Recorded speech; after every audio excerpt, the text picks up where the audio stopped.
Stay to this end. Stay to the end of this batch of articles because I have a PS4 update for all the brokies out there. But yeah, for this batch of articles, we're talking Ubisoft. Every day of the fucking week, they are in the headlines. And guess what, ladies and gentlemen? They're in the headlines again. And it ain't for nothing positive. First things first. Assassin's Creed Shadows Early Access has officially been canceled by Ubisoft. And they dropped the collector's edition price by $50 amid delays and scrapped season pass plans. The Assassin's Creed Shadows Collector's Edition will no longer offer early access to the game, with the edition price dropping $50 as a result. In a post on Discord, that's so... That's crazy. They posted it on Discord. You need to tweet that shit. Ubisoft confirmed that several factors, including the Assassin's Creed Shadows delay, the cancellation of its planned season pass component, and the removal of 3 days of early access planned as part of its original November 15th release date, it cost the $280 price tag to drop to $230.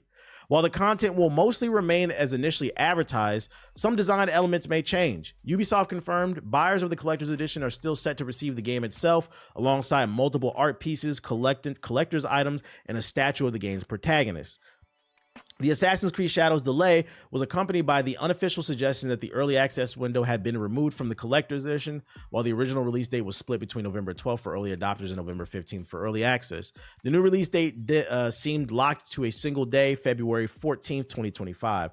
So for those not following, there was a version of the game that you could buy that gave you 3 days early access. They got rid of that, so they dropped the price on all this shit. They really don't seem to go into details of why, but if I had to take an educated guess, I think it has something to do with what's going on in their workforce. So, last week, oh, it says it right there, 700 employees at Ubisoft's offices in Paris, well, across several different offices in France, they went on strike. According to this article, the update now is Ubisoft French workers strike over return to the office spreads to Italy. So, the dispute comes in an uncertain period after the Assassin's Creed creator, following reports of the Chinese internet giant Tencent and majority owners. Yeah, there's a rumor that Tencent might buy them too.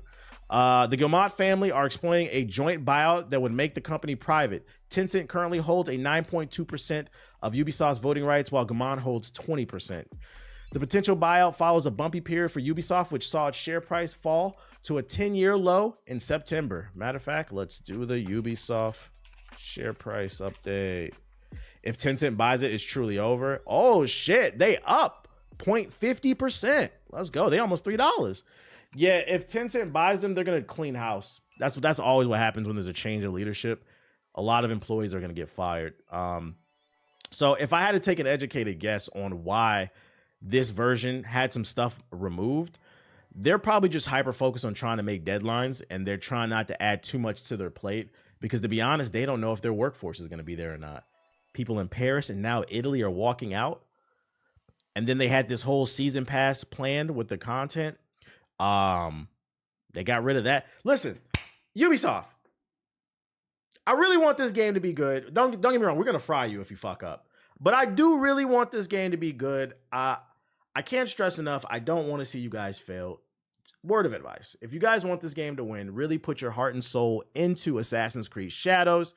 And then if you want to win back the good graces of the community, that DLC you had planned for the season pass, just give it away for free. Like, you can't scrap the content. I don't know what the fuck they're going to do. Just give it away to anybody who buys the game within the first year of release. After that, if you want to release a season pass and charge people in year 2, 3, or whatever, that's fine. But just give the DLC for free. You said Ubisoft free. You might end up selling more copies. I don't know. I'm trying to help y'all out. Because to be fair, like, there was a point where Ubisoft was one of my favorite companies in the gaming industry. And also, to be fair, I think that's why it's so interesting to watch their downfall. Ubisoft was the first company I remember, the first AAA company I remember to embrace the gaming space on the internet. They were the first. I've said this time and time again because I'm a dinosaur. I've been around a long time. For the longest, if you wanted to be a gaming content creator, it was kind of this gray area Like they would just kind of look the other way and they would just let people make content, whether it was YouTube videos or streams, but technically it was illegal because we don't own these IPs. Ubisoft was the first company like 10 plus years ago that I remember writing on their website, you have permission to stream our video or stream our games or make YouTube video. We're cool with it because they understood if you let the community make content about it, it's basically free press. Why go out there and pay somebody for 100,000 views when he's going to make the video already? Just let him have it. So it's like there was a point where Ubisoft was very pro community, and it's so interesting to see them fall from grace and become so anti-consumer. I think y'all need to take a step back and really think about y'all roots. Y'all used to make good games that would innovate, and you guys were pro consumer.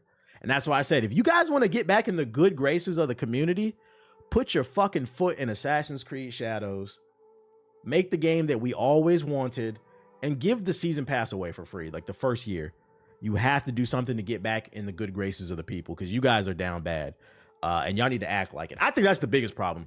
Their back is against the wall, and them niggas ain't trying to ball. Like, what the fuck is that about? Like, like act like you're desperate, bruh. Make a move. Make a move. So Ubisoft is Obama? What? Think what? He said, I doubt it. Will it happen? I don't know. I don't know. We'll hope for the best. No. Another piece of bad Ubisoft news that keeps piling up. For those unaware, Ubisoft disbanded the team that created the Prince of Persia: The Lost Crown. By the way, I feel like a lot of people don't even realize this too. This is the same team that worked on the last Rayman game, Rayman Legends, which was fire. Arguably one of the most talented teams under, like, this is crazy. This is arguably one of the most talented teams under the Ubisoft umbrella. And y'all didn't disband this team. Y'all disbanded this team, but not Skull and shit. If there was a team that deserved a second chance, I don't know. You said, wasn't this game good? Yes, it was. And the unfortunate thing about the Prince of Persia: The Lost Crown is, for those who didn't play the game, so the reason they I read this article already too. The reason they disbanded this team is because the game didn't sell well. The last time I checked on it, like a couple months ago, it sold like 300,000 copies. Like this thing didn't even crack 1 million. And in my opinion, there's two key reasons why this game failed. One of them is not, it's a bad game. I played it. The game's great. Go look up the reviews. It got glowing reviews. It's one of the best reviewed games of this year. It is a really good fucking game. It just hit 1 million. Metaphor hit 1 million within 24 hours. Dragon Ball hit multiple millions within the first 25. You see what I'm saying? Like, it's not good. And Ubisoft is a big conglomerate. They need high volume, so it wasn't enough. You said marketing? No. I think they could have marketed more, but that's not the key reason. There's two key reasons why I think this game failed. The first reason is, and I feel like this doesn't get talked about enough, Ubisoft does not listen. The Prince of Persia: The Lost Crown was a great game. The problem is that's not what the consumer wanted. The average Prince of Persia fan, they were looking, first of all, what happened to the Prince of Persia: Sands of Time remake?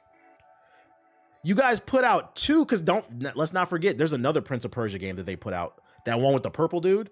Y'all put out 2 2D Prince of Persia games when nobody asked for this shit. We've been asking for a new 3D Prince of Persia game for the longest, but y'all keep making Assassin's Creed games. So when they announced that it was a 2D game, yeah, that Rogue Prince of Persia game. So that's the first thing. Nobody fucking asked for this game. You pissed off your community when you made a game that nobody asked for. The second thing, the second reason why I believe this game failed was, let's keep it real, he's black. Like, not only is this not a game that people didn't want, but then it was confusing. The Prince of Persia starring a black guy. Granted, in the game you do protect the prince. It still involves the prince. It's the Prince of Ethiopia. But it was fucking confusing, and there's a whole culture war going on. Go woke, go broke. If you play this game, there's nothing woke about it. There's nothing preachy about it. You're protecting the prince. It's still a Prince of Persia game. It pays homage to the roots of the original games, but nobody asked for this 2D Metroidvania type of game. They wanted a Sands of Time type of game. And then on top of that, the part I'm trying to argue with him being black, the second point, I felt like they fed into the go woke, go broke crowd. There's nothing woke about this game, but you know these niggas don't play games. We already established this when I talked about Metaphor. Because if these niggas played games who think everything is woke, you would hate Metaphor. Because that game is really woke. They don't play games. So when they saw the Prince of Persia: The Lost Crown start a black person, they instantly went to the YouTube comments. I remember this shit. They was on Twitter. Oh, this shit's woke. It's trash. You gave them ammo. You should have just made what the people wanted, unfortunately. This is one of the rare cases where like something is good, but unfortunately it didn't sell well. And it just goes to show you in business, just because you make a good product doesn't mean you're going to sell. You still got to come correct. And the third one, kind of what somebody mentioned in the chat, I think they could have marketed it better, but they don't have money to market. It's even more expensive than you think when you play it. It is a good game. I recommend it. It is a good game. Nah, I disagree. It's woke because white devs are making black characters. I guess. I guess. Black characters in video games are not woke as long as those black characters maintain stereotypes that people believe. Like, you ever notice? Yo, chat. You ever notice that community doesn't call characters like Coltrane and Gears of War woke? Ask black people, do they like Coltrane? If I lined up 10 black people, probably 7, 8 don't like that nigga, bruh. I'm not a fan. Marlo Briggs, right. Notice how they don't call characters like that woke. I wonder why. They love Coltrane and Barrett. Anyways, why is GTA San Andreas not woke? Them boys love CG. You know why Grand Theft Auto San Andreas is not considered woke. And that's not to take away from it, because I know a lot of people love that game. It's a classic game, but it's a lot of stereotypes in that game. So of course it's not. Yeah, that's what the niggas are supposed to be. They're supposed to be on the block with the wife beaters shooting each other, the ballers, and the Grove Street niggas self-destruction. Yeah, it's not woke. This is what they do. That game actually perfectly proves my point, which is a shame because it is a good game. But you have to keep in mind, just because you're enjoying something for what it's supposed to be, which is entertainment, doesn't mean the person next to you is enjoying it the same exact way. It kind of goes back to what Dave Chappelle was talking about, what made him quit the Chappelle Show, when he realized that people weren't laughing at him, but they weren't laughing with him, but they were laughing at him. People have different experiences. And the worst part is those biases, it's subconscious. It's not even like a conscious, like people, I'm not sitting here saying that like people are consciously like being racist. It's a subconscious thing that's been ingrained into a lot of people thanks to media, and they don't even realize it. So to them, CJ from San Andreas is not woke because that's what niggas are supposed to do: wear wife beaters and shoot each other and sell drugs. I've never been suicidal, by the way. Yeah, gang violence. That's what they do, man. That's what they do. Play football. So it's a shame the team got disbanded. More people losing their jobs. More positive news, though. More positive news. If you have not played Black Myth Wukong, it is coming to Xbox soon. It's been rated. I've already read this. For those unaware, rated means that basically the ESRB, which is the board of directors who rate games, whether to mature, they've rated the game, meaning at some point it is coming to Xbox. So if you didn't get to play it on PC or PlayStation, you guys will soon be able to play the game of the year on Xbox. Although, I don't know. I don't think Wukong is game of the year anymore, according to the internet. I think it's Sparking Zero. I don't know.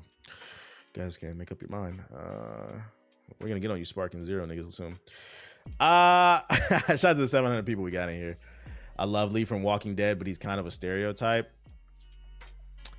Not really. That's actually my biggest criticism. I like Lee from Walking Dead. I think he's a well-written character. My biggest issue with Lee was the way it started. Like, it starts, for those who haven't played The Walking Dead, it starts with Lee being arrested in the back of a cop car, and then you break free when the zombie outbreak happens, right? That's my only issue with Lee. I didn't like that shit. Because you could have told the same exact story without that nigga being in a cop car. Like, Lee was a pretty regular dude. So I'm like, why was he being arrested? Like, what was the point of that? You couldn't find a different way for him to get into the zombies or something? I thought you were joking, but nah, people really think Sparking Zero is the game of the year. They telling themselves that they don't play any fucking games. I told y'all, if all you do is play Call of Duty 2K, FIFA, yes, Sparking Zero is going to be game of the year to you. Surprise. Why do they always write them like that? The same shit in Forspoken. Shit is fucking weird, man.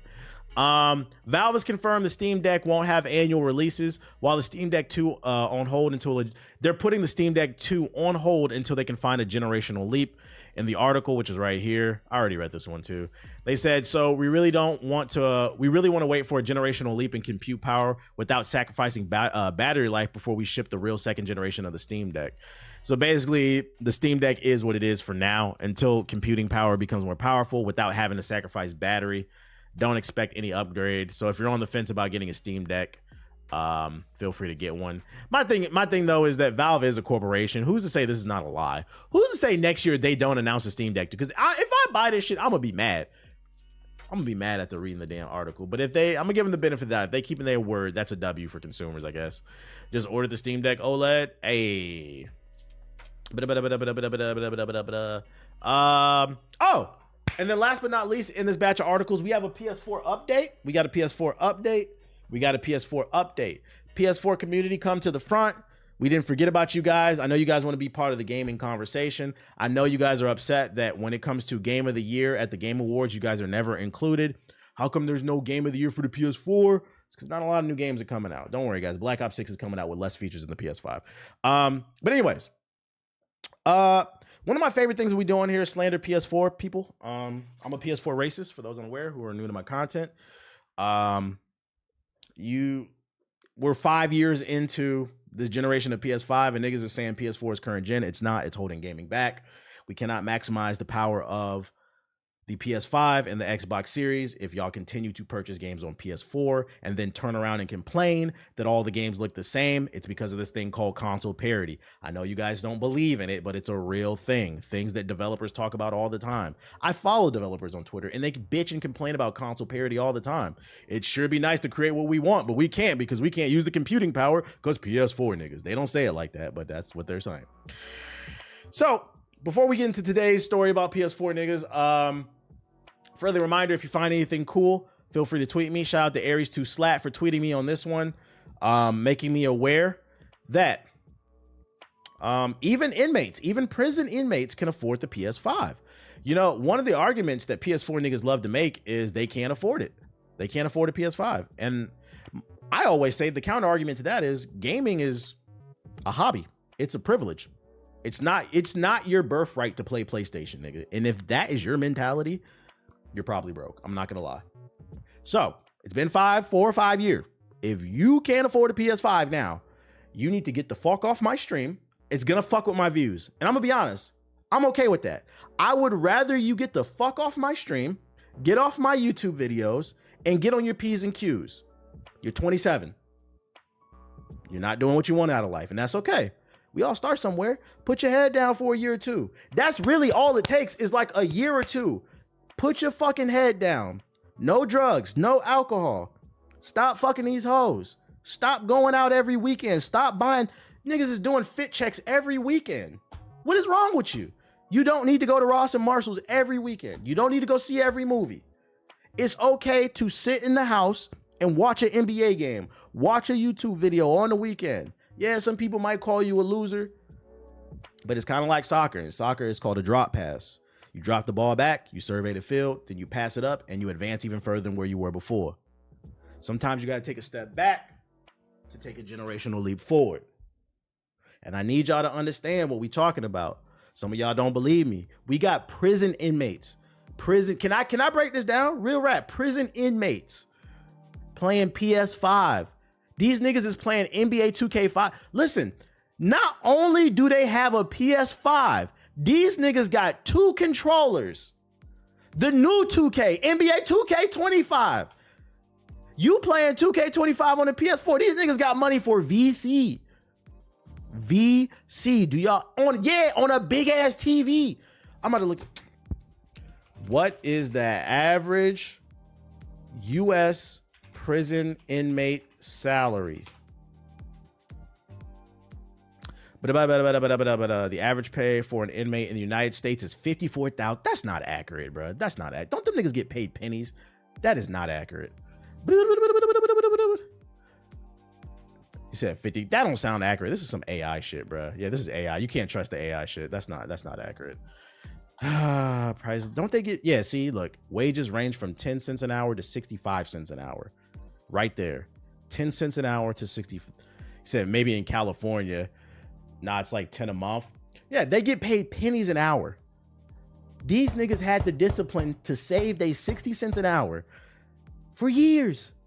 And eventually they got a PS5. Google AI be lying. Yeah, it be lying. You can't trust that shit. You gotta be careful with AI chat. It's this thing called hallucinations. A lot of times it'll spread misinformation. So always double check, triple check. Slave wages. Yeah. Slavery is still legal for those of you unaware. You are owned by the state once you become a prison inmate. They can give you whatever amount of money that they want. So these people are ironing t-shirts, boxing for honey buns and shit like that, selling Lucy's and shit. And they got a PS5. So my question is, and I'm not saying this to make fun of PS4 niggas, bro. I'm not saying this to make fun of PS4 niggas. I say this to ask, if they can do it, why can't you? This nigga got a crisp pair of Air Force Ones on, not a crease in sight. If they can do it, why can't you? There's no shame in riding the bus. I used to ride 2 buses. I used to wake up at 5 a.m. in the morning, eat breakfast. I was out the door by 6. I had to take 2 buses and 2 trains when I lived in DC to get to work. And that was to and from. 2 buses, 2 trains back. My commute was usually like an hour and a half every day. 2 hours sometimes. I had to get up early. I did it though. You can do it too. I'm trying to encourage you, man. Let that PS4 go. That PS4 is holding you back, man. It's a bad drug. Get a job. Said, boy, hell nah, Lord. Somebody got to do it. Not someone definitely putting money on their books, though. We don't know that. We don't know that. They might be hustlers, man. They could be selling Lucy's. They could be selling Cheeto bags for like 5 times the price and shit. I know Stellar Blade going platinum in there. That's nasty, nigga.